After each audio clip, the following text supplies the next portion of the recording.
What is cracking, everyone? Welcome to this next members area video. This video is also going to be used for the intake process for new clients under the progression explained video. So to show you how to progress your training, different models and progression schemes that we use, how they're suited to different exercises and how they're going to help you get the most out of your long-term progression. So this video, obviously, for new clients will be, they'll be viewing this from an educational standpoint. It's also in the members area then for people who are currently in there now. So in this video, I'm going to take you through basically how to progress your training. And you know, it can be often oversimplified topic that requires a little bit more context. And that is the problem with the industry nowadays, that people try to oversimplify things that need context. And it's not necessarily overcomplicating anything, it's actually just giving it the context that it deserves and the attention that it deserves. So in this video, we're going to look at progression models, the 3 progression schemes and progression models that I personally recommend and will be using with every single person that I coach. But it's also me educating you on exactly how to actually do that, right? And what that looks like in our Google Sheets. So in our Google Sheets, in your training program, you will now find a brand new tab right beside the load section called Prog Model. Basically, that just stands for progression model. I just didn't have the space to write progression, too long. So progression model, and we're going to be looking at 4 different types of progression models, right? So we have linear, single, double, and triple progression. They're going to be the 4 variations that I use in your training program. So we'll cover all 4 of them individually, how to utilize the 4 of them the best, and what they actually mean. So what we're going to start with is we're going to look at session number 1 here, right, in week 1 and week 2. And we're going to use this session as our trial and as our kind of example here today. So as you can see, the session has a squat and a bench press day. So it's S squat and bench. They're obviously our primary lifts for that day. They're big output. They're our powerlifting lifts. Then we have a barbell RDL, dumbbell floor press, and a preacher curl, right? So these are our 3 accessories for that day. Now for the squat and the bench press, it doesn't matter. Let's just pretend there is no actual loads there or sets or reps, right?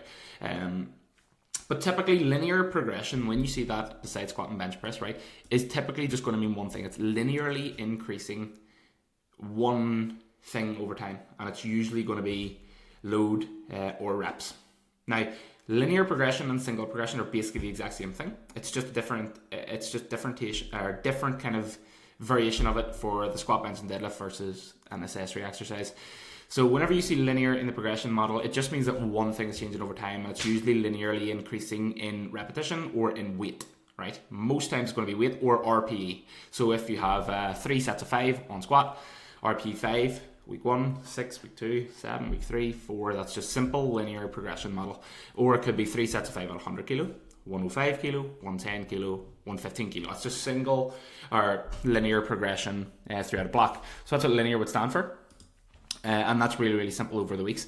Now, the 3 that I mainly need to educate you on and bring the attention to is, and the 3 that you'll be using the most will be single, double, and triple progression.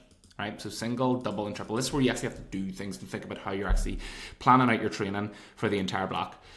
So single progression, as we talked about, similar to the linear progression, is we're changing one variable over the course of a training block or training cycle, whatever it may be. One thing changes.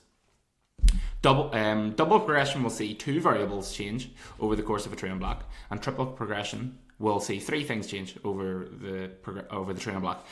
So for our single progression method, right, what we'll notice is if we have a single progression, you will have static sets and static repetitions. So there's no ranges. So you can see barbell RDL, you have a top set, 1 set of 6 and 2 sets of 10, right? Single progression model just means that we're going to pick a weight. Let's just say, for example, this was RPE 8. So we're going to find a weight for 6 reps at RPE 8. So we get 6 reps at 100 kg and the RPE was 8. Right. Now we're doing 2 sets of 10. Let's just 2 sets of 10 at RP 8. So let's say we go 8 reps or 10 reps with 110 kg, and it was RP 8. And we've done that twice, right? So 10, 110 at RP 8. So that's a single progression model, right? Now, week to week, every single week, all we're doing is going to be sticking within that rep range and singly progressing load on the bar. So the reps will stay the same, and the sets will stay the same, the total amount of sets, but we're going to be singly progressing one variable, which is going to be intensity or weight. So load, week 2 can go 102.5, or sorry, over here it could go, when you go to week 2 it could be 102.5, this could go to 112, this will go to 112, while the sets and the reps stay the exact same. So that's what single progression means, right? And it just means up the weight every single week, nothing else changes, keep the static sets and repetitions. That's suited to certain exercises. Now let's say we have a double progression model, right? So whenever you see progression model that has double in it, that means we're changing 2 variables over the course of a training block. Usually this is going to be repetitions and weight. And this is the model that I've been using with a lot of you guys already. So this is basically, you will have the static sets for the entire course duration of the block. You'll have a rep range, okay? And the 2 things that's going to be changing here will be reps and weight. So let's say, for example, we have 3 sets of 8 to 12, right?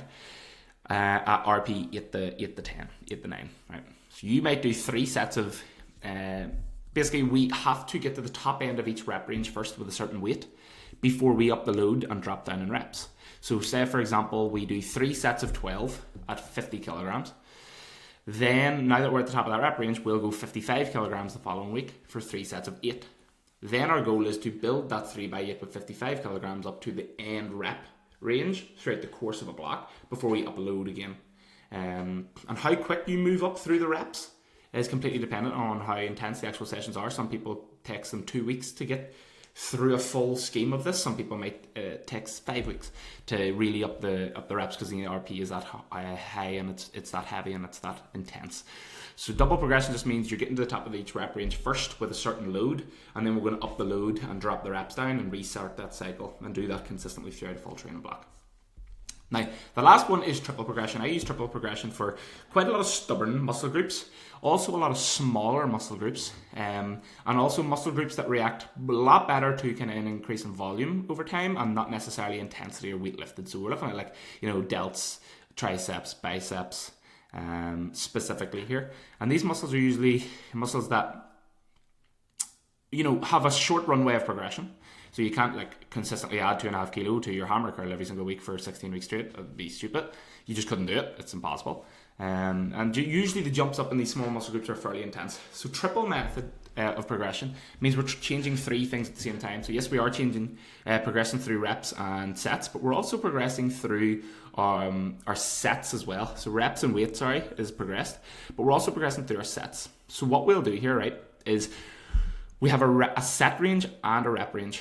So we're going to start with the lower set range first with a certain weight in the 8 to 12 rep range. So let's say we go a preacher curl 2 to 3 sets of 8 to 12 reps.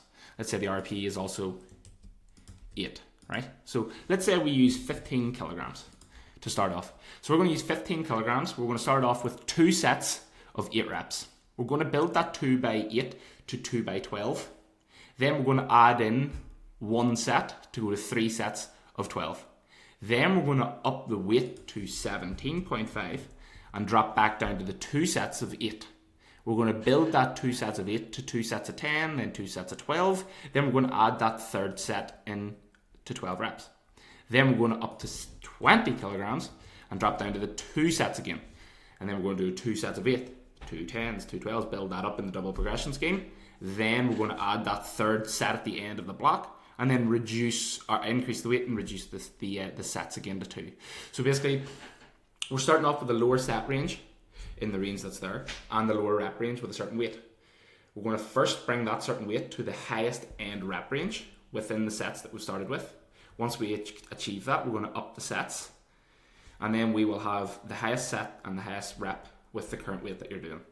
Then the following week, you up the weight and drop back down in sets and back down in reps, and then progress them to over the course of a training block. And they'll specifically be used for smaller, stubborn muscle groups that have shorter runway progression. So if you ever see in your training program single progression, it just means progress one variable at a time. It's most time going to be weight, unless I otherwise state to you. So just adding 2.5 kilo or 1.25 kilo every 1 to 2 weeks. Double progression is where you get the most out of each rep range first, and then up the weight, then down to the bottom of the rep cap out the rep range, up the weight, down to the bottom again. And then the triple progression just shows that the 3 variables are moving at the same time. So pay big attention to the progression model used in your training program. Pay big attention to how you're going to utilize that throughout the course of a full training block, not only a 4-week block, but your entire macro cycle, your entire training cycle, week 1 right through to the end of the year, and how you're going to get the most out of each individual exercise and how you can actually track that. I highly recommend, if you're using this digital logbook, to make sure you are. If you're not, make sure you have a notepad and a pen and you're doing it manually, and really getting the most out of all your accessory exercises here. So everything should be tracked with great detail, intensity, week to week, to ensure long-term progression.